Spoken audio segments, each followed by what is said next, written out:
O eto na, inyong iniintay. Birthday batian, ilatag na natin kabayan para kainan na.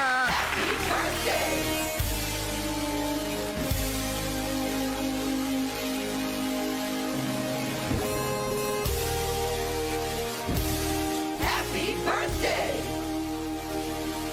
Para sa nagdiriwang ng kanilang kaarawan. August 18 birthday celebrators. Narito na po sila mga kababayan. Batiin natin one by one. Beth de Guzman. Beth de Guzman Hill ng California, USA. Happy birthday, Tita Beth. Happy birthday! Taga, ano to? California, by the Bay. Labat tayo dyan. Maligayang kaarawan din kay Isabel. Ang ganda ng pangalan na yan, Isabel. Isabel at Tina Kaulboy ng Melbourne, Australia. Wow, yayamanin ang ating mga birthday celebrators today. Sige, taga Melbourne, Australia. Ito, batang-bata. Happy second birthday, Amber Lie, Navarro ng Caloocan. Amber Lai. I hope I pronounce it right. Sige, o nga. Happy second birthday, Amber Lie. Sige. Sino pa ba ang nagdiriwa ng karawan sa ating lipunan, mga kababayan? Alamin po natin. Maligayang karawan sa mahusay na artista, Wendell Ramos.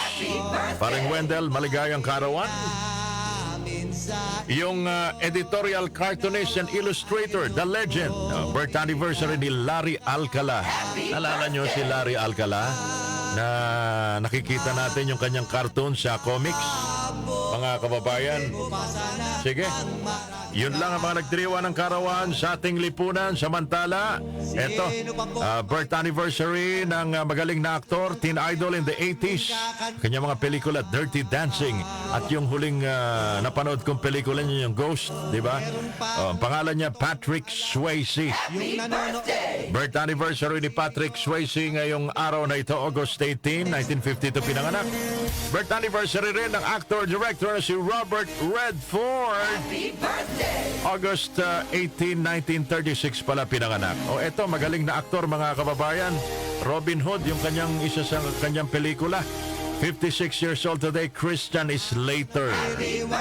Actor, 1969 pinanganak mga kababayan. Sa lahat po naman nagdiriwa ng kaarawan, enjoy your day because it's your birthday.